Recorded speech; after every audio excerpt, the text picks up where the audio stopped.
Welcome back to Spell&Shield. Modern CRPGs are ultimately based upon the pen and paper model of Dungeons & Dragons. And when you played Dungeons & Dragons back in the day, you'd roll up a character, and character creation was essential. In addition to picking a race, most importantly, you choose a character class. And it's from this that we've come to know the canonical RPG classes: Cleric, Wizard, Rogue, and Fighter. And generally speaking, the race and class you chose at the beginning would partly, if not entirely, define the campaign you played in from the beginning to the end. But of course, you might be asking now why I'm even mentioning this. And it's a good question, because modern RPGs are currently in a state of confusion. Perhaps you might even call it identity crisis when it comes to many of the traditional elements that have gone into the recipe of historical RPGs. Because of that, we can't really discuss this without mentioning the elephant in the room, that being Skyrim. Skyrim is technically labeled an RPG rather than action RPG, but for a variety of reasons, you could argue easily that it could be classified as both or neither. And I have to start with the elephant in the room because of what Skyrim has achieved compared to other games of its genre. In terms of success, and by that I mean raw commercial success, The Elder Scrolls V Skyrim is the most successful RPG of all time, bar none, having sold well over 30 million copies. It brought The Elder Scrolls as a franchise into the spotlight in a way it had never been before, and it pretty much made The Elder Scrolls the household name you know today. Prior to this, if you'd heard someone say the words The Elder Scrolls, you might have recognized the title, as both Oblivion and Morrowind by different standards had been successful, but they were basically pretty niche. What Skyrim did was to break out of that niche category to transcend the planes of player existence, and in doing so it became known to basically everyone. But the real question is, how did it do that? Some may speculate that there could be any number of reasons for this success. The landscape of Skyrim itself, with its rugged terrain, frost-laden plains, towering mountains, or perhaps the theme of dragons. And maybe these things did play a role. But if you were to ask many people, and I strongly suspect God Howard might be among them, they would cite the gameplay changes implemented in Skyrim compared to, say, Oblivion and Morrowind. And these changes could be summarized as streamlining and economization.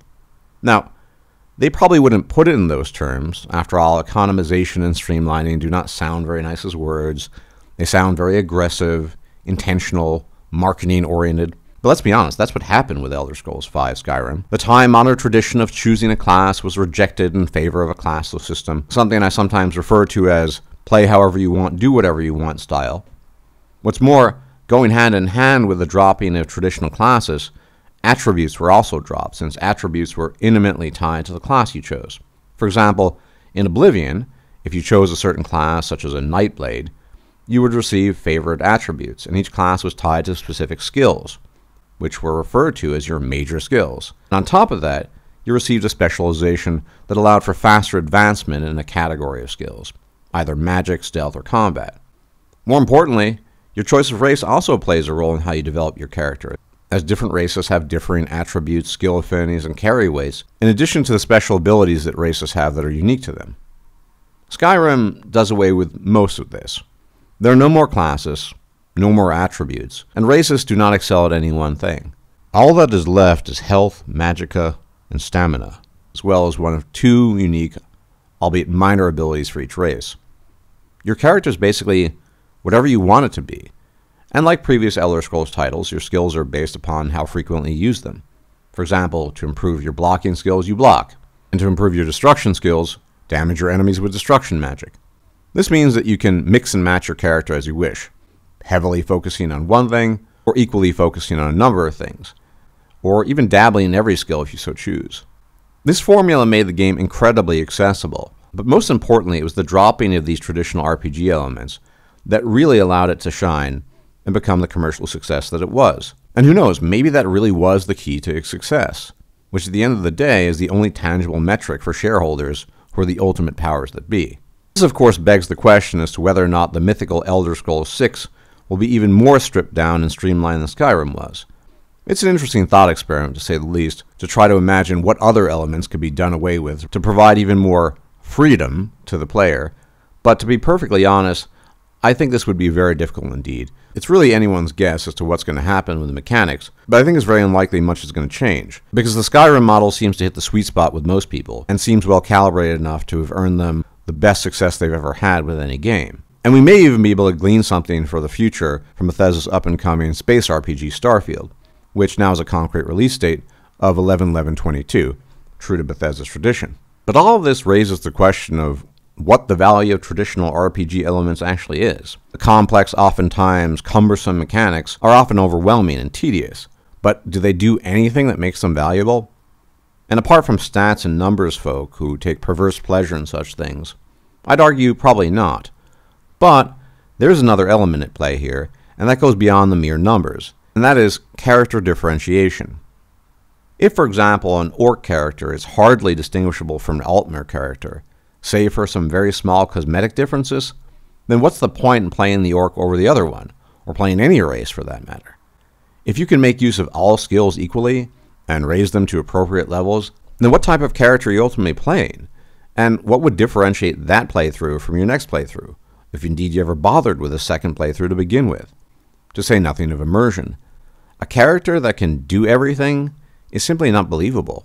In a traditional RPG, taking on the role of a class and race means committing to a certain way of operating in that world, of how you tackle problems, of interacting with other characters, and how they see you, and how you roleplay your character. Stats and rules are there to help delineate these differences and make them meaningful. Removing such things from a game such as Skyrim definitely hurts certain elements of the game, no matter what its commercial success might have been. And the reason why many of the old guard complain about the streamlining of traditional RPG elements is for these reasons. It's not just an obsession with overly complicated numbers and mechanics, or desire for exclusivity or inaccessibility, but an interest in what makes X character different from Y character.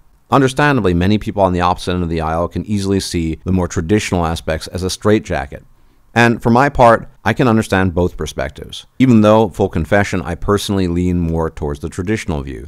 But if I were to make a sales pitch, it would simply be that not every game needs to follow the Skyrim model, and in a gaming world of increased streamlining, bucking that trend could produce some interesting results. Fixed classes can often lead to unique options and dialogues in games, for example. Hell, even Mass Effect, which is arguably more of an action RPG than a traditional RPG, occasionally has class-specific dialogue options. So let's take one of my most anticipated games, and hopefully one of yours as well, Avowed. Avowed will have all the lore and history of the Pillars series going into it. And in Pillars of Eternity, class and race choices are often meaningful, both in dialogue and in terms of gameplay. And I sincerely hope that at least a great deal of the Pillars model is transferred over into Avowed. Again, this is not a question of better or worse, but rather of game style diversity. I see no reason why Avowed cannot be different from Skyrim in this way, as I believe it will be, all the while becoming a successful game, despite the insistence of many that it will simply be Skyrim 2.0, something I addressed in the previous video. Now, of course, we have to bear in mind that Obsidian needs to make Avowed accessible to newcomers, who, let's be honest, probably will not be going back to play through the Pillars of Eternity series. So likely a balance between the two will need to be struck, between overloading a new player base and pleasing the old guard. But Obsidian does have a distinct approach and style, as I've mentioned before, and I do think that Obsidian will largely stick to their roots with Avowed, and it will retain most of the classic RPG elements many of us have come to know and frankly speaking love over the years. It's entirely possible that in attempting to capture as large an audience as possible, that the key elements of what make a game what it is are lost. Now ultimately, it is a case of walking a fine line, one which Skyrim, it can be argued, was successful at doing, whatever you think about the streamlining and economization that took place in that game. It remains to be seen what Avowed will end up doing. And I sincerely think that the two different approaches to RPGs, streamlined and in-depth, can coexist as a concept, and I hope that going forward a balance is struck between the two, allowing each game to retain its distinct identity whilst reaching as many people as possible. Thanks for watching. Please like, comment, and subscribe. Much more to come, and I'll check you out later.